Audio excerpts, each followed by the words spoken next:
cheat, but you can never do the opposite. Only thing you can do is add another transgression to the list. Oh my God, you are so crazy. Hey guys, what did y'all get me to eat? Oh, I'm sorry. We didn't think that you wanted anything to eat. You were so eager to talk to TyKeisha. TyKeisha? Bobby, help a brother out, man. Just say give him the food he is repentant. Repentant of what? What did I do? Nothing, T-boy baby. You didn't do anything. Nothing. It's okay.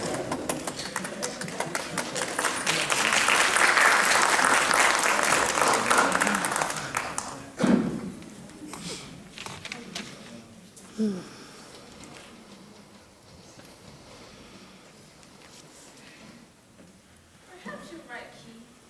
The dogs, the religions, the secular iconography. Your grandmother had Kennedy, Jesus in her walls. But she had King too. Okay, but was that enough? It was enough for my baby. Okay, Mama, you're not answering the question. Was that enough? Trying, baby. I really am. But it's not a video with a date stamp or even over development dates. It's more like unwrapping old stuff stored in boxes in the attic. Lots of stuff may be from the same time, but it's not all from the same box. Memories not only fade, they also move around. Things that went past, they go to fade away. And sometimes old stuff gets thrown into new boxes, and new stuff gets thrown into old boxes. Okay, but you must remember your first crush. Yes, I remember. Ooh, yes, he was nice. Okay, see, I told you, Mama, I'm not making this stuff up. I mean, the same things that disrupted and organized the things in your generation are doing the same thing in mine. Okay, even if what you say is true, how do you explain couples when one of the two is light-skinned and the other one is dark-skinned? Are you saying one of them is fulfilling a dream and the other one is just settling for second best? So do you think Daddy and I will both settle? I don't know, Mama. Well, it is true that many of the girls I grew up with expected more from men with nappy hair. Before I met your father, when I used to go out with my girlfriends, even when the darker ones like they used to say either or. We would be sitting in a club, and some men would walk in. You know what? I just realized that there are more dark-skinned black folks. Anyways, after we had a few drinks, and the men would walk in, one of us would say, either or. Okay, well,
Once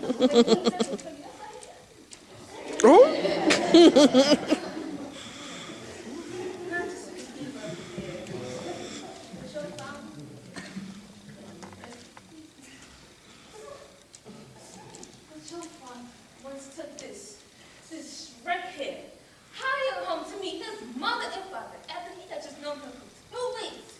Yes. The skank left Marie after he gave her an engagement ring, and she kept the ring, saying something about she earned it. First of all, Mama, I know you didn't just say skank. Out of all the words, you used skank. Okay. Girl, your whole generation is just sampling mine. Anyways, I'll never took me to your paternal grandparents until before we just got married. Okay, well, I never knew that. Why shouldn't you? Okay, well, how did he even explain what he did?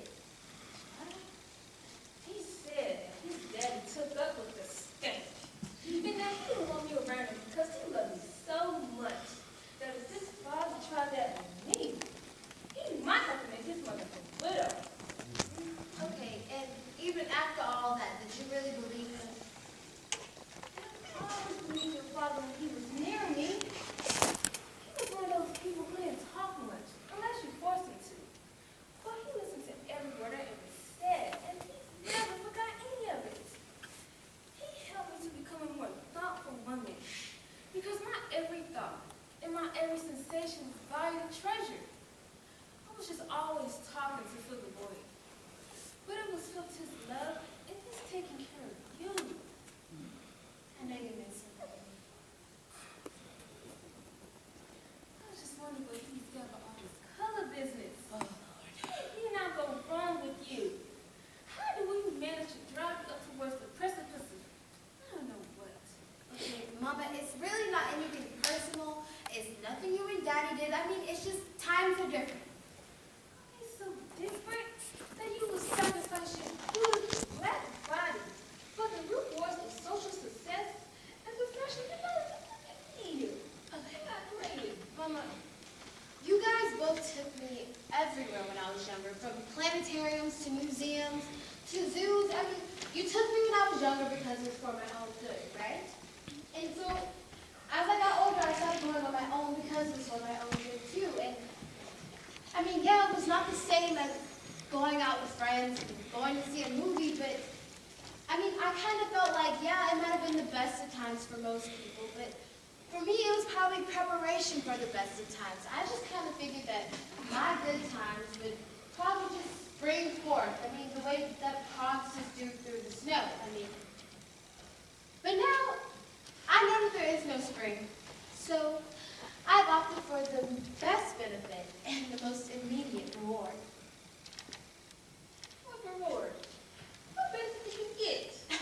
I mean, well, Mama, I get to enjoy myself sexually, and I get to invest in my offspring's well-being.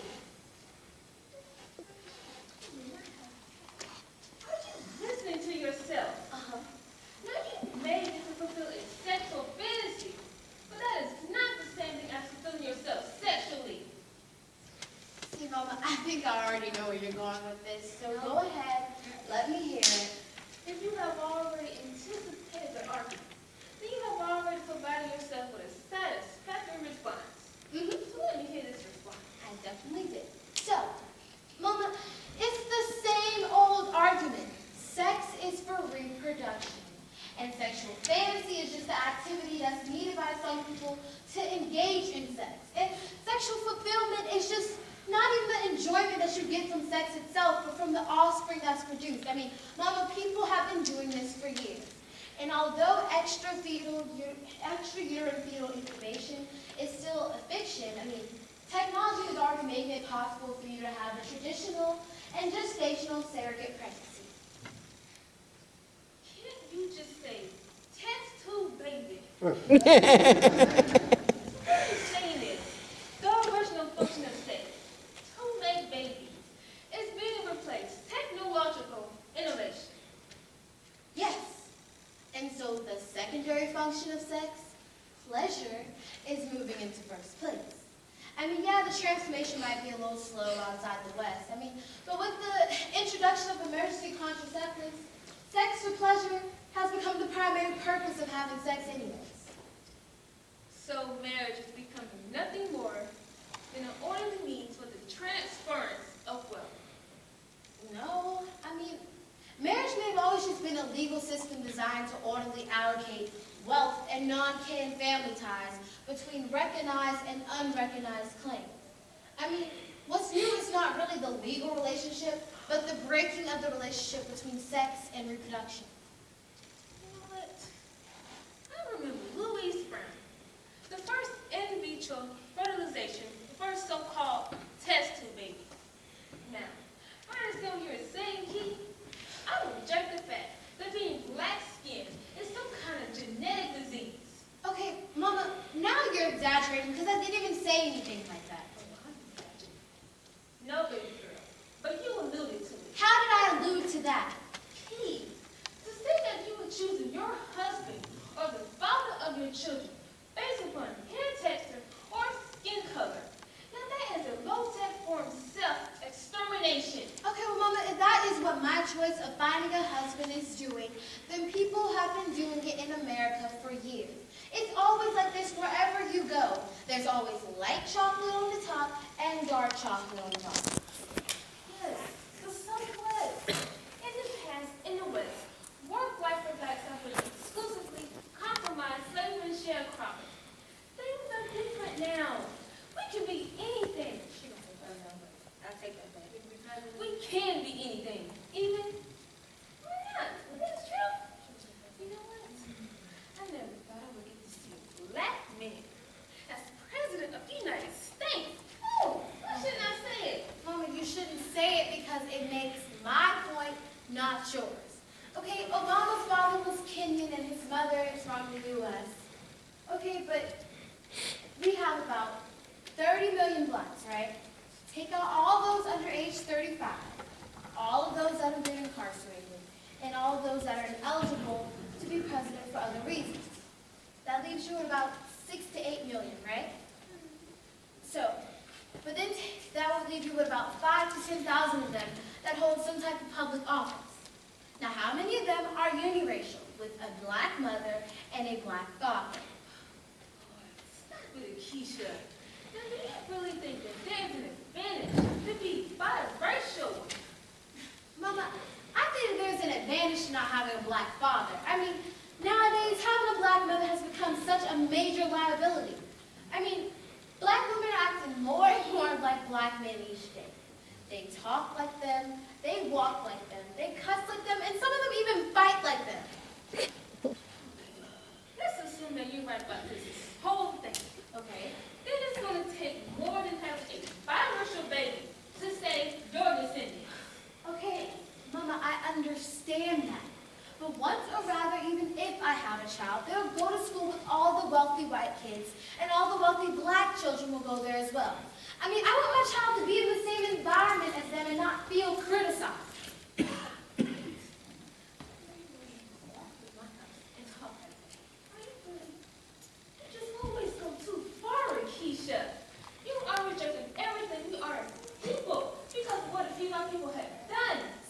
No, Mama, I feel that I'm becoming everything that you want. I mean, do you remember you used to take me to get my hair done? Do you remember how long it took? And do you remember the time you took me downtown for a facial, and the woman was scrubbing at my face like she thought my blackness was dirt? I'm exaggerating. I'm not She exaggerating. did say she wasn't sure you were clean. I said, take a shower.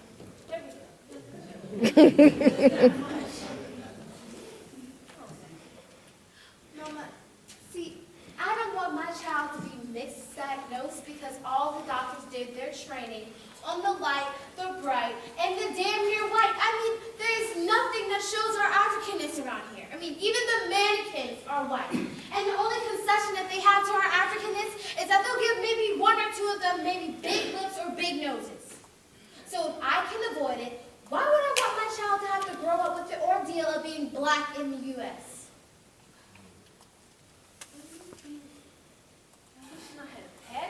That's not what I said. Should have been buried.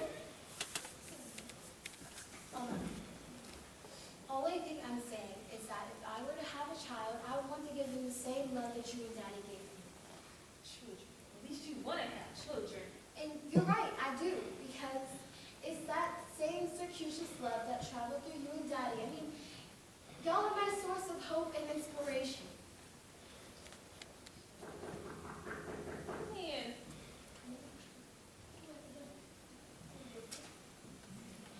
Hey, Mom, how you doing? How you doing?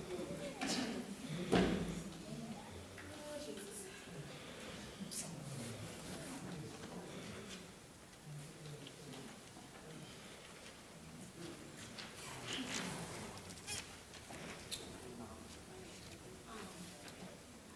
Bobby, I like you a lot, right?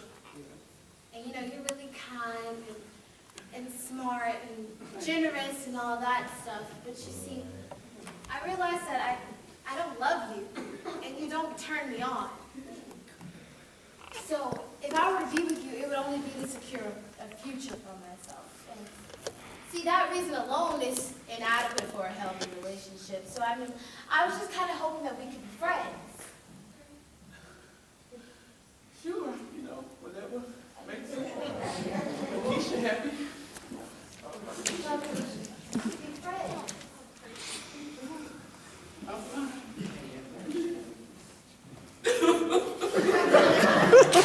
I can keep it. Come on, look.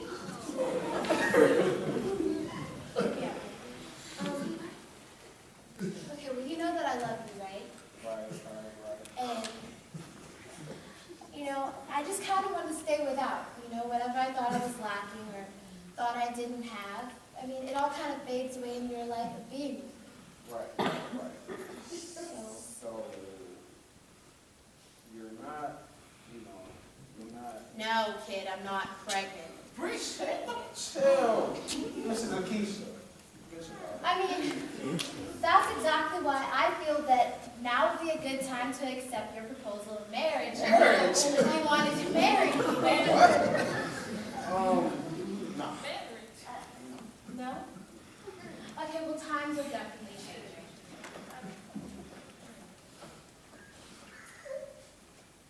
Now, for my daughter's generation, biracial has become the new desegregation, the new opportunity for choice. Whereas when our foremothers were the slaves of our founding fathers, all of the offspring of our foremothers and founding fathers were black and enslaved. Now they are biracial and free. The times they are changing. Of course, this biracial designation is not great-grandfather in, so you and I don't get to be biracial. No, there has to be a fresh conquest. A new black body has to be engulfed and engorged. For such, A rule is designed to separate black from black, not join them together. For even I am willing to admit that he's a strange product that comes from two biracial. Is that child also biracial? What if the two biraces are different? The mother is white and Native American, and the father is Chinese and Japanese. Yes, yet it seems as popular as free sweet tea refills. yes, cuts and smoke flares don't be left as blacks be those who cannot escape. Which brings me to my decision. I think I'll just stay single.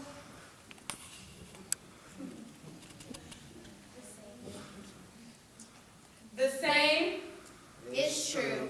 for the new temptation. Be biracial. Today's blacks are offered the opportunity of creating a biracial family, one that is loved and accepted by the white community. At least that's how the ads of Hershey's and the Cheerios and the rest of Madison Avenue make it seem. And tomorrow's blacks will be the new models of eugenics, with the skin enlightened and straightened out, the big lips and nose shrunk, and the nappy hair dekinkified. And unlike the lynch rope or the burning cross, and although biracial policies may seem benign, they're actually designed to erase people that look like me and you from the U.S. general population. Okay? Paper number 5.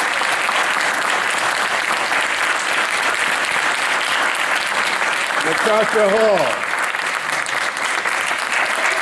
Roderick Haynes Jr. Alexis Wade Gillard. Cary. Davenport.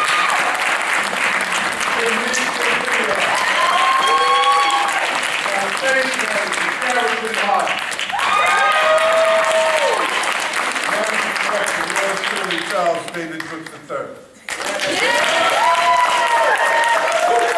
Russell Arrington is one of the most prolific playwrights that I've seen in present time. Created this phenomenon and this issue to open up the discussion on biracialism. Such as if you would go online right now and surf through the internet to TyKeisha, that's what's on the top in Hollywood right now. Go on and check it out. Because he came out just the other day and said, I do not want my son to be identified as black, but biracial or whatever choice he made. So this is a major issue. So Russell Arrington was like on the cutting edge with this. And of course, when I exposed it to the students, they said, yeah, because we talk about this all the time, in case you didn't know that. So we're learning more and more insight as we explore the world of theater through living experience. Thank you for coming. Oh, and we have a birthday girl.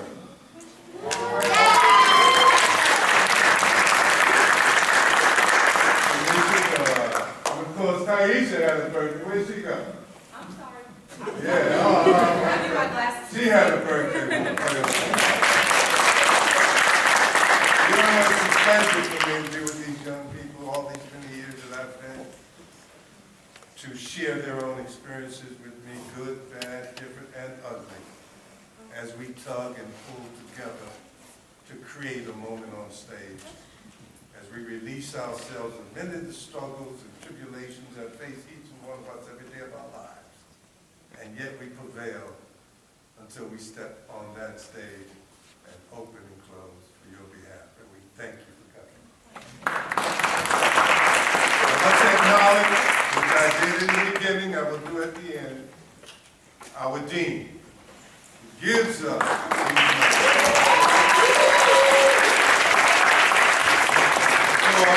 authority tonight, Mr. Hardin, Benedict over there, someone back over there, and then of course Dr. Peter Jackson, who is a dear friend of mine, not just colleagues, but we are friends. Thank you.